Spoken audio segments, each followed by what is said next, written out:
Hello ಸ್ಪರ್ಧಾರ್ಥಿಗಳೇ, ಈ ವಿಡಿಯೋದಲ್ಲಿ ನಾವು ಕರ್ನಾಟಕ PDO ಮತ್ತು ವಿಲೇಜ್ ಅಕೌಂಟೆಂಟ್ಗೆ ಸಂಬಂಧಪಟ್ಟಂತಹ ಕಂಪ್ಯೂಟರ್ ಜ್ಞಾನದ ಕೆಲವೊಂದಿಷ್ಟು ಪ್ರಶ್ನೆಗಳನ್ನು ನೋಡೋಣ. ಈ ಪ್ರಶ್ನೆಗಳು ತುಂಬ ಇಂಪಾರ್ಟೆಂಟ್ ಪ್ರಶ್ನೆಗಳಾಗಿವೆ. ಅದಕ್ಕೋಸ್ಕರ ಹೊಸ ಬಂದಿರೋ ಸಬ್ಸ್ಕ್ರೈಬ್ ಮಾಡ್ಕೊಳ್ಳಿ ಮತ್ತು ಕೊನೆವರೆಗೂ ನೋಡಿ. ಒಂದು ಕ್ವಶನ್ ಮಿಸ್ ಮಾಡೋಕ್ಕೆ ಹೋಗಬೇಡಿ. ಎಕ್ಸಾಮ್ದಲ್ಲಿ ಮಿನಿಮಮ್ ಒಂದಲ್ಲ ಒಂದು ಮಾರ್ಕ್ಸ್ ಬಂದೇ ಬರುತ್ತೆ ಈ ಅಷ್ಟು ಕ್ವಶನ್ದಿಂದ. ಯಾರೂ ನೆಗ್ಲೆಕ್ಟ್ ಮಾತ್ರ ಮಾಡೋಕ್ಕೆ ಹೋಗಬೇಡ್ರಿ. ಮೊದಲನೇ ಪ್ರಶ್ನೆ,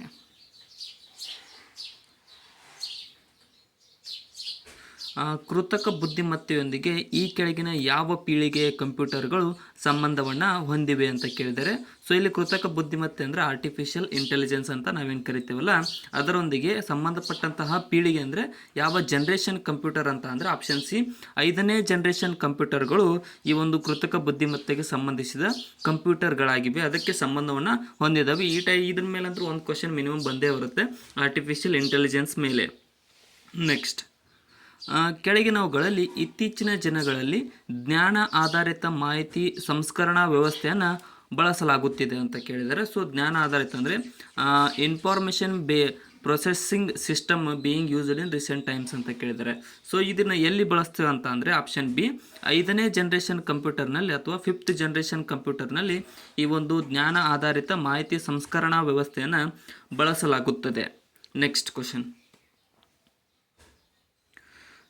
ರಚನಾತ್ಮಕ ಪ್ರೋಗ್ರಾಮಿಂಗ್ ಭಾಷೆಗಳಾದ ಸಿ, ಕೋಬಾಲ್ ಮತ್ತು ಫೋರ್ಟ್ರಾನ್ ಅನ್ನು ಕೆಳಗಿನ ಯಾವ ಕಂಪ್ಯೂಟರ್ಗಳಲ್ಲಿ ಬಳಸಲಾಗಿದೆ ಅಂತ ಕೇಳಿದ್ದಾರೆ. ನೋಡಿ, ಇವು ಮೂರುಗಳು ಪ್ರೋಗ್ರಾಮಿಂಗ್ ಲ್ಯಾಂಗ್ವೇಜಸ್ ಯಾವುವು ಅಂತಂದರೆ ಸಿ, ಕೋಬಾಲ್ ಮತ್ತು ಫೋರ್ಟ್ರಾನ್. ಇವುಗಳನ್ನು ಎಲ್ಲಿ ಬಳಸ್ತೀವಿ ಅಂತಂದರೆ ಆಪ್ಷನ್ ಸಿ 3rd ಜನ್ರೇಷನ್ 3ನೇ ತಲೆಮಾರಿನ ಕಂಪ್ಯೂಟರ್ಗಳಲ್ಲಿ ಬಳಸಲಾದಂತಹ ಭಾಷೆಗಳಾಗಿವೆ, ಪ್ರೋಗ್ರಾಮಿಂಗ್ ಲ್ಯಾಂಗ್ವೇಜಸ್. ನಾವು ಮಾತನಾಡೋ ನಾರ್ಮಲ್ ಲ್ಯಾಂಗ್ವೇಜ್ ಅಲ್ಲ, programming language. Rational unified processor ಅಥವಾ RUP ಎಂಬ ಸಾಫ್ಟ್ವೇರ್ ಅಭಿವೃದ್ಧಿ ಪ್ರಕ್ರಿಯೆಯ ಚೌಕಟ್ಟನ್ನು ಯಾವ ಕಂಪನಿ ಅಭಿವೃದ್ಧಿಪಡಿಸಿದೆ ಅಂತ ಕೇಳಿದ್ದಾರೆ. ನೋಡಿ, ಸೊ ಈ ರೇಷನಲ್ ಯೂನಿಫೈಡ್ ಪ್ರೊಸೆಸ್ ಅಂತ ಇದನ್ನು ಬಳಸಿದ್ದು ಆಪ್ಷನ್ ಬಿ IBM ಕಂಪನಿ ಈ ಒಂದು RUP ಪ್ರೊಸೆಸ್ಸನ್ನು ಬಳಸಿದ ಕಂಪನಿ ಆಯಿತು, ಅಥವಾ ಅಭಿವೃದ್ಧಿಪಡಿಸಿದ ಕಂಪನಿಯಾಗಿದೆ ನೋಡಿ. ನೆಕ್ಸ್ಟ್ ಕ್ವಶನ್ ಸ್ವಲ್ಪ ಟಫ್ ಅನಿಸಿದ್ರು, ಕೊನೆವರೆಗೂ ನೋಡಿ. ಆಟೋ ರೆಸ್ಪಾಂಡರ್ ಡ್ಯಾಶ್ ಮೇಲೆ ಸರ್ವರ್ ಆಗಿದ್ದು ಅದು ಸ್ವಯಂಚಾಲಿತವಾಗಿ ಇಮೇಲ್ಗಳಿಗೆ ಪ್ರತ್ಯುತ್ತರಿಸುತ್ತದೆ ಅಂತ ಕೇಳಿದ್ದಾರೆ. ಸೊ ಆಟೋ ರೆಸ್ಪಾಂಡರ್ ಅಂದರೆ ತನ್ನಷ್ಟು ತಾನೇ ಉತ್ತರ ಕೊಡ್ತಕ್ಕಂಥ ಇಮೇಲ್ ರೆಸ್ಪಾಂಡರ್. ಇದು ಯಾವುದಂತ ಅಂದರೆ ಯಾವುದರಿಂದ ಅಭಿವೃದ್ಧಿಪಡಿಸಲಾಗಿದೆ ಅಂತಂದರೆ ಇದೊಂದು ಪ್ರೋಗ್ರಾಮ್ ಆಗಿದೆ. ಆಟೋ ರೆಸ್ಪಾಂಡರ್ ಅನ್ನುವಂಥದ್ದೊಂದು ಪ್ರೋಗ್ರಾಮ್ ಆಗಿರುತ್ತದೆ. ಇಮೇಲಲ್ಲಿ ಬರುತ್ತೆ, ನೀವು ಯಾವುದಾದ್ರೂ ಸೋಷಿಯಲ್ ಮೀಡಿಯಾದಲ್ಲಿ ಆಟೋ ರೆಸ್ಪಾಂಡರ್ನ ನೀವು ಸೆಟ್ ಮಾಡಬಹುದು. ನೆಕ್ಸ್ಟ್, ಕಂಪ್ಯೂಟರ್ಗಳಲ್ಲಿ ಅಂಕಗಣಿತ ಮತ್ತು ತಾರ್ಕಿಕ ಕಾರ್ಯಾಚರಣೆಗಳನ್ನು ನಿರ್ವಹಿಸುವ ಡಿಜಿಟಲ್ ಸರ್ಕ್ಯೂಟ್ನ ಹೆಸರೇನು ಅಂತ ಕೇಳಿದ್ದಾರೆ. ನೋಡಿ, ಅಂಕಗಣಿತ ಅಂದರೆ digital circuit that perform arithmetic ಮತ್ತು ಲಾಜಿಕಲ್ ಆಪರೇಷನ್ಸ್ ಆನ್ ಕಂಪ್ಯೂಟರ್ ಅಂತ ಯಾವುದು ನಡೆಸಿಕೊಡುತ್ತದೆ? Option A arithmetic logic unit ಅಂತ ಕರಿತೀವಿ. ALU ಅನ್ನುವಂಥದ್ದು ಈ ಒಂದು ಅರಿಥಮೆಟಿಕ್ ಮತ್ತು ಲಾಜಿಕಲ್ ಆಪರೇಷನ್ಗಳನ್ನು ಕಂಡಕ್ಟ್ ಮಾಡುತ್ತದೆ ಕಂಪ್ಯೂಟರ್ನಲ್ಲಿ. ನೆಕ್ಸ್ಟ್, ALUನ ರೂಪ ಯಾವುದು ಅಂತ ಕೇಳಿದ್ದಾರೆ. ನೋಡಿ, ಸೊ ಹಿಂದಿನ ಕ್ವಶನ್ದಲ್ಲಿ ನಾವು ALU ನೋಡಿದ್ವಿ, ಅದರ ಫುಲ್ ಫಾರ್ಮ್ ಕೇಳಿದ್ದಾರೆ. ಸೊ ಇದ್ರ ಫುಲ್ ಫಾರ್ಮ್ ಜಾಸ್ತಿ ಟೈಮ್ಸ್ ಎಕ್ಸಾಮ್ದಲ್ಲಿ ಕೇಳಿದ್ದಾರೆ, ಕರೆಕ್ಟಾಗಿ ನೋಡಿಕೊಡ್ರಿ. ಆಪ್ಷನ್ ಏನು ನೋಡಿ, ಅರಿಥಮೆಟಿಕ್ ಲಾಜಿಕ್ ಯೂನಿಟ್ ಅನ್ನುವಂಥದ್ದು ALUನ ಫುಲ್ ಫಾರ್ಮ್ ಆಗಿದೆ. ನೆಕ್ಸ್ಟ್, ಕಂಪ್ಯೂಟಿಂಗ್ ಇತಿಹಾಸದಲ್ಲಿ ಯಾವ ಕಂಪ್ಯೂಟರ್ ಮೊದಲ ವೈಯಕ್ತಿಕ ಕಂಪ್ಯೂಟರ್ ಆಗಿ ಹುದ್ದೆಗೆ ಹೊಂದಿಕೊಳ್ಳುತ್ತದೆ ಅಂತ ಕೇಳಿದ್ದಾರೆ. ನೋಡಿ, ವಿಶ್ವದಲ್ಲಿ ಅತ್ಯಂತ ಮೊದಲ ಫಸ್ಟ್ ಪರ್ಸನಲ್ ಕಂಪ್ಯೂಟರ್ ಅಂತ ಯಾವ ಕಂಪ್ಯೂಟರ್ನ ಅಭಿವೃದ್ಧಿಪಡಿಸಲಾಯಿತು ಅಂತ ಅಂದರೆ ನೋಡಿ, ಕೆಳಗಿನ ಆಪ್ಷನ್ಗಳಲ್ಲಿ ಆಪ್ಷನ್ ಎ ಬೆಂಡಿಕ್ಸ್ G15 ಅನ್ನುವಂತಹ ಒಂದು ಕಂಪ್ಯೂಟರ್ನ ವಿಶ್ವದ ಮೊದಲ ಪರ್ಸನಲ್ ಕಂಪ್ಯೂಟರ್ನಾಗಿ ಅಭಿವೃದ್ಧಿಪಡಿಸಲಾಗಿತ್ತು. ನೆಕ್ಸ್ಟ್, ಈ ಡಿಜಿಟಲ್ ಕಂಪ್ಯೂಟರ್ನ 4 ಮೂಲಭೂತ ಕ್ರಿಯಾತ್ಮಕ ಅಂಶಗಳು ಯಾವುವು ಅಂತ ಕೇಳಿದ್ದಾರೆ. ಸೊ ಡಿಜಿಟಲ್ ಕಂಪ್ಯೂಟರ್ನ ಬೇಸಿಕ್ ಫಂಕ್ಷನಲ್ ಎಲಿಮೆಂಟ್ಸ್ ಅಂತ ಏನು ಇಂಗ್ಲೀಷ್ನಾಗ ಕರಿತೀವಲ್ಲ, ಅವು ಯಾವುವು ಅಂತ ಇಲ್ಲಿ ಆಪ್ಷನ್ಗಳು ನೋಡ್ತಾ ಇದ್ದರೆ ಆಪ್ಷನ್ ಡಿ ಸರಿಯಾಗುತ್ತದೆ. ಇನ್ಪುಟ್ ಔಟ್ಪುಟ್ ಇಕ್ವಿಪ್ಮೆಂಟ್ ಮತ್ತು ಮೇನ್ ಮೆಮರಿ, ಕಂಟ್ರೋಲ್ ಯೂನಿಟ್ ಮತ್ತು ALU ಇವೆಲ್ಲವುಗಳು ಈ ಒಂದು ಕಂಪ್ಯೂಟರ್ನ ಬೇಸಿಕ್ ಫಂಕ್ಷನಲ್ ಎಲಿಮೆಂಟ್ಸ್ಗಳಾಗಿರುತ್ತವೆ. ನೆಕ್ಸ್ಟ್,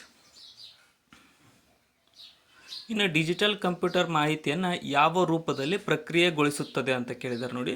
ಡಿಜಿಟಲ್ ಕಂಪ್ಯೂಟರ್ ತನ್ನ ಮಾಹಿತಿಯನ್ನು ಯಾವ ರೂಪದಲ್ಲಿ ಪ್ರಕ್ರಿಯೆಗೊಳಿಸುತ್ತದೆ ಅಂತ ಅಂದರೆ ಇಲ್ಲಿ ಕೆಳಗಿನ ಆಪ್ಷನ್ಗಳಲ್ಲಿ ನೋಡಿ, ಯಾವ ಕಂಟಿನ್ಯೂಸು, ಡಿಸ್ಕ್ರೀಟು ಅಥವಾ ಸೆಮಿ ಕಂಟಿನ್ಯೂಸು, ಸೆಮಿ ಡಿಸ್ಕ್ರೀಟು ಅಂತ ಕೇಳಿದ್ದಾರೆ. ಇಲ್ಲಿ ಆಪ್ಷನ್ ಎ ಕಂಟಿನ್ಯೂಸ್ ಫಾರ್ಮ್ದಲ್ಲಿ ಈ ಒಂದು ಕಂಪ್ಯೂಟರ್ ಮಾಹಿತಿಯನ್ನು ಪ್ರಕ್ರಿಯೆಗೊಳಿಸುತ್ತದೆ, ಕಂಟಿನ್ಯೂಸ್ ಫಾರ್ಮ್ನಲ್ಲಿ. ನೆಕ್ಸ್ಟ್,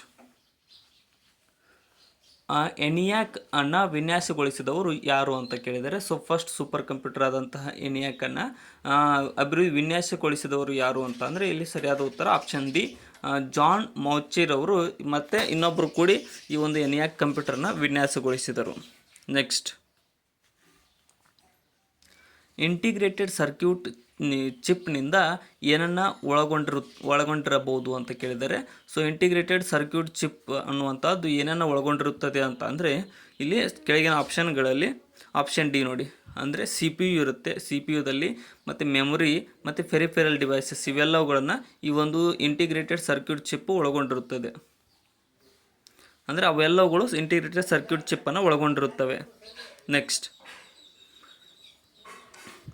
ಅನಲಾಗ್ ಕಂಪ್ಯೂಟರ್ಗಳು ಅಂಕಗಣಿತದ ಕಾರ್ಯಾಚರಣೆಗಳನ್ನು ಹೇಗೆ ನಿರ್ವಹಿಸುತ್ತವೆ ಅಂತ ಕೇಳಿದರೆ, so analog computer perform arithmetic operations how ಅಂತ ಕೇಳಿದ್ದಾರೆ. ಸೊ ಅನಲಾಗ್ ಕಂಪ್ಯೂಟರ್ಸ್ ಹೆಂಗೆ ಪರ್ಫಾರ್ಮ್ ಮಾಡ್ತವೆ ಅಂತ ಅಂದರೆ ಇಲ್ಲಿ ಆಪ್ಷನ್ ಸಿ ಆಗುತ್ತೆ ನೋಡಿ, ಅಂದರೆ ಅಳೆಯಲಾಗದ ಪ್ರಮಾಣಗಳ ಸಹಾಯದಿಂದ ಮತ್ತು ಅಳತೆ ಮಾಡಬಹುದಾದ ಪ್ರಮಾಣಗಳ ಸಹಾಯದಿಂದ ಇವೆರಡರಿಂದನೂ ಈ ಒಂದು ಅನಲಾಗ್ ಕಂಪ್ಯೂಟರ್ ಪರ್ಫಾರ್ಮೆನ್ಸ್ ಅರಿಥಮೆಟಿಕ್ಸನ್ನು ಮಾಡುತ್ತವೆ. ನೆಕ್ಸ್ಟ್, ಕೆಳಗಿನವುಗಳಲ್ಲಿ ಯಾವುದು ಮೊದಲ ವಾಣಿಜ್ಯ ಟ್ರಾನ್ಸಿಸ್ಟರ್ ಕಂಪ್ಯೂಟರ್ ಆಗಿದೆ? First commercial transistor computer in the world ಅಂತ ಕೇಳಿದರೆ, ಸೊ ಇವುಗಳಲ್ಲಿ ಯಾವುದು ಅಂತಂದರೆ ಆಪ್ಷನ್ ಡಿ, ಜ್ಯೂಸ್ Z4 ಅನ್ನುವಂತಹ ಒಂದು ಕಂಪ್ಯೂಟರು ಮೊದಲ ಕಮರ್ಷಿಯಲ್ ಟ್ರಾನ್ಸಿಸ್ಟರ್ ಕಂಪ್ಯೂಟರ್ ಆಗಿದೆ. ನೆಕ್ಸ್ಟ್, ಕೆಳಗಿನವುಗಳಲ್ಲಿ ಸಿ ಪಿ ಯುಗಳನ್ನು ಸಾಮಾನ್ಯವಾಗಿ ನಿರ್ಮಿಸಲಾಗಿರುವ ಏಕ ಸಂಯೋಜಿತ ಸರ್ಕ್ಯೂಟ್ ಯಾವುದು ಅಂತ ಕೇಳಿದ್ದಾರೆ ನೋಡಿ. C P U are typically constructed by ಅಂತ ಅಂದರೆ option C, motherboard. C P ಯುನಲ್ಲಿ ಮೇನ್ ಕೆಲಸ ಮಾಡ್ತಕ್ಕಂಥ ಇದು ಏನಂದ್ರೆ ಮದರ್ ಬೋರ್ಡ್. ಅದರ ಬಗ್ಗೆ ಜಾಸ್ತಿ ನೀವು ಕೇಳಿರ್ತೀರಿ. ನೆಕ್ಸ್ಟ್ ಕ್ವಶನ್, ವಿಶ್ವದ ಮೊದಲ ಎಲೆಕ್ಟ್ರಾನಿಕ್ ಡಿಜಿಟಲ್ ಪ್ರೋಗ್ರಾಮೆಬಲ್ ಕಂಪ್ಯೂಟರ್ ಯಾವುದು? ವಿಶ್ವದ ಮೊದಲ ಎಲೆಕ್ಟ್ರಾನಿಕ್ ಡಿಜಿಟಲ್ ಪ್ರೋಗ್ರಾಮೆಬಲ್ ಕಂಪ್ಯೂಟರ್ ಯಾವುದು ಅಂತ ಅಂದರೆ ಆಪ್ಷನ್ ಬಿ, ಕೊಲೋಸಸ್ ಅನ್ನುವಂತಹದ್ದು ವಿಶ್ವದ ಮೊದಲ ಎಲೆಕ್ಟ್ರಾನಿಕ್ ಡಿಜಿಟಲ್ ಪ್ರೋಗ್ರಾಮೆಬಲ್ ಕಂಪ್ಯೂಟರ್ ಆಗಿದೆ. ಕೆಳಗಿನವುಗಳಲ್ಲಿ ಯಾವುದು ವಿಶ್ವದ ಮೊದಲ ಸಂಪೂರ್ಣ ಸ್ವಯಂಚಾಲಿತ ಡಿಜಿಟಲ್ ಕಂಪ್ಯೂಟರ್ ಎಂದು ಪರಿಗಣಿಸಲ್ಪಟ್ಟಿದೆ?